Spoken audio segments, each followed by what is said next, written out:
So what's up, you guys?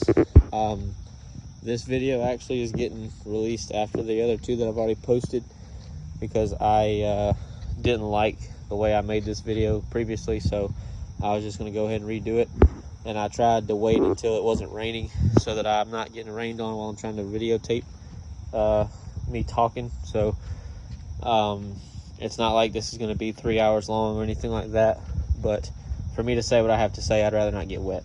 So it's decent right now, so I'm just going to say what I have to say and let it be after that. So this is just a review of the or a review slash some of the steps you have to take to for the solar performance throttle controller for my 2021 Chevy Colorado. It also works on the Canyon, the GMC Canyon. I don't know if it works on the Duramax. My truck is not a Duramax. It is a 3.6 liter V6.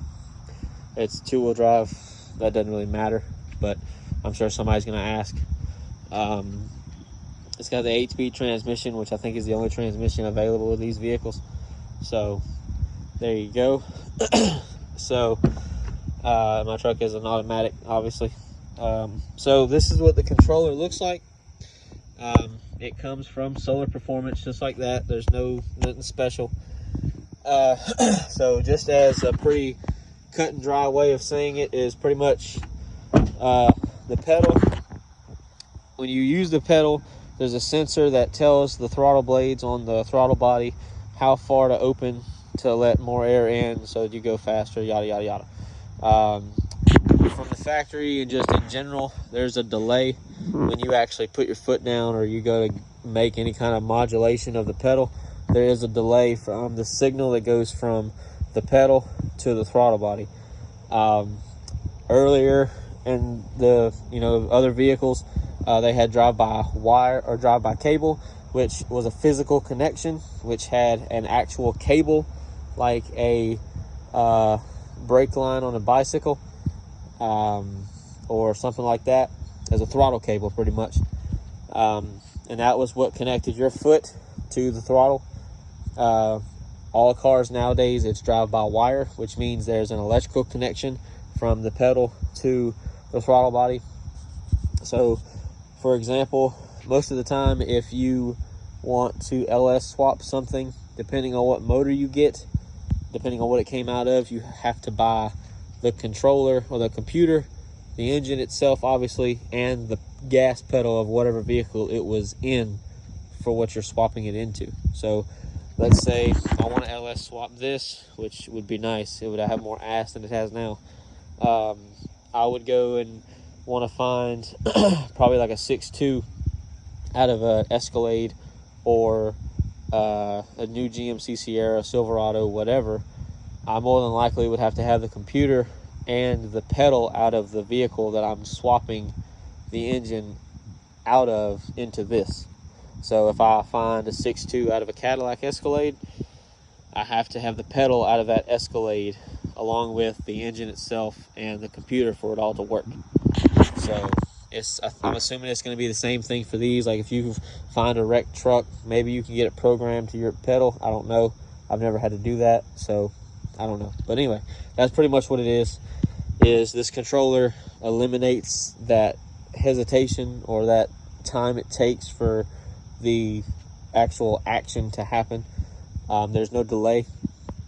So there's a few different settings or modes. There's sport, ludicrous, economy, original equipment, which is how it comes from the factory without the controller, and there's comfort. I have mine in sport, and it's in the second setting. There's 9 settings. So if I go all the way up, there's 9. Go all the way back to 2. Ludicrous is for race only, and I do recommend you don't use it on a wet road like I did, because the pedal gets very, very sensitive the higher up in the levels you go. Now I did not know that.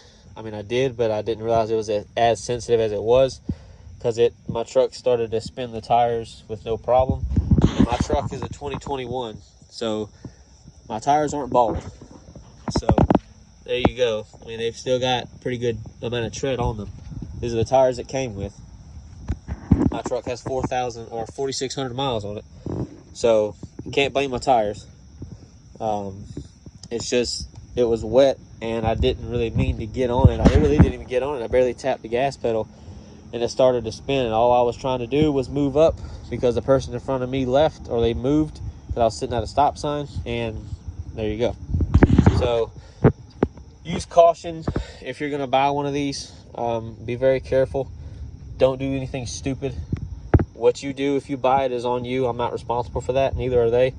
So there you go. So really all you have to do is you probably can't see it because there's no light, but and I don't have a light with me, so I guess we're just gonna have to guess. So you can't see it, but I barely can. No, you can't. Oh yeah, you can. So this little black box right there that my big ass index finger is pointing at that you can't see, that is a part of the harness for the controller. And there's a square red clip that the electrical connector goes into the pedal from the truck's harness. You undo that gently. I would use a little pocket screwdriver, be very careful with it, and pull that out. And then there's no wiring, there's nothing. This literally took 30 minutes to do. If I was you, if you're going to install this, just to make sure there's no issue, I would take the negative terminal off your battery like I did. It even says to do that in the instructions, just so there's no issues, so you don't short out anything. All it is just take off, and these wires that you're seeing are not factory. These are just other things that I have. Take off this 10 millimeter, you can loosen it, and you can pull the cable off like I did, and you shouldn't have any issues. I've seen some people say that they've had check engine lights and a few other things. I did not have one. And if you do have a check engine light, take that negative cable off again for 15 minutes, let it sit, and then put it back on. You should be good to go. But once you get the harness installed and plugged in, ready to go, you'll then, this has double-sided tape on it. Just stick it wherever you see fit, wherever you want to put it.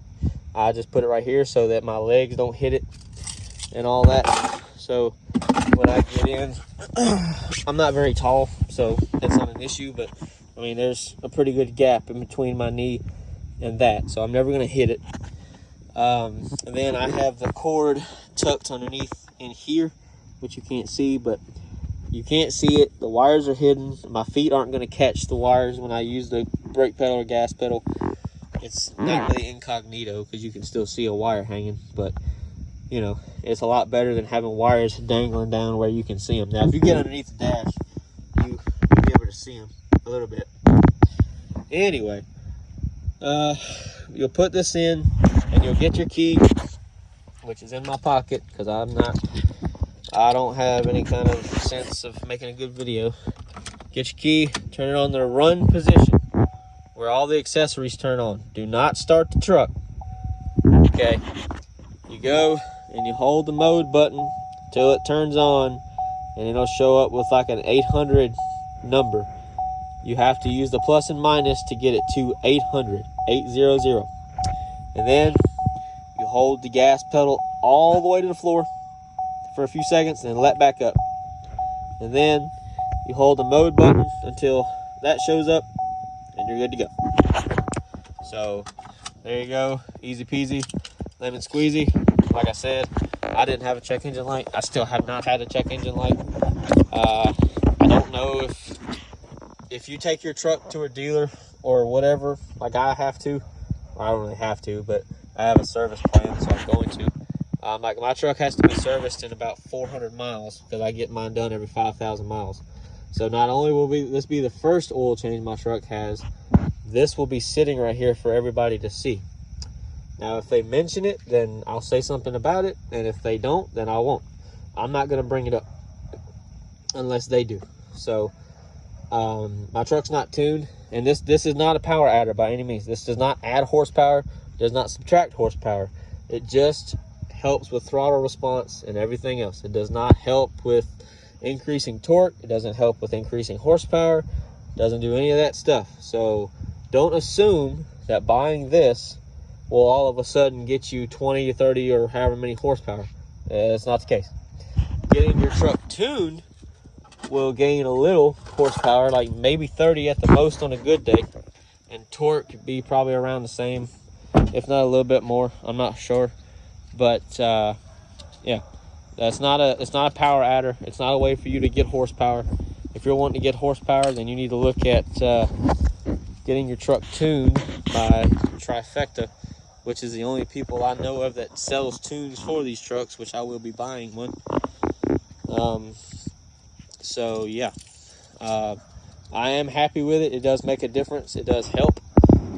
Just like I said, be very careful when you're using that, especially when it's raining outside. All I can say is have fun, but use common sense like I do. I don't use it very much in the rain. I try to keep it on a very low setting so I don't spin. If I really try, it spins with no issue. If you keep it in ludicrous mode, it will spin without you even trying to. I can promise you that. So there you go. As far as the truck, there's a video on my truck and what I've done to it and what it is. So, and what I will be doing to it. So if you want to see that, you can watch one of the other videos I have. There's only 2. So there you guys go. That's my review / a few steps on how to install the Solar Performance throttle controller. Solar Performance also sells a throttle body for these trucks, an upgraded throttle body. It's ported and I think polished, maybe. I know it's ported, but I don't know about the polished part. But it's just a factory throttle body that they take and they port, and they do a bunch of other stuff to it. They say that this controller works even better with their throttle body, which I'm sure they would say that because that's just how you sell stuff. But I don't know. I don't really know if I'm gonna get it yet or not. We'll see. But there you go. There's the video on that. There's other videos on it, so if you don't like mine, you can go and watch somebody else's that installs it and they give their opinion. But like I said, in my opinion, I think it's worth the money. It was only $100. The other things that compare to this are the Pedal Commander. Pedal Commander, I think, is anywhere from $200 to $350 for whatever vehicle. So this is like almost half, if not close to a third of the price of what you would pay for a Pedal Commander, and it does the exact same thing. And I think this has more settings. This has more modes. So, because I think with the Pedal Commander, you only have 3 modes, and I think there's maybe 5 settings in each mode. I could be wrong, but there you go. I'm impressed. I enjoy it. I'm glad I spent the money on it. So there you go. There's my video. I hope you enjoy it. If you want to see more of my truck, stick around. If you don't, that's fine too. I don't care. There you go. There's my video. I hope to see you guys in the next one.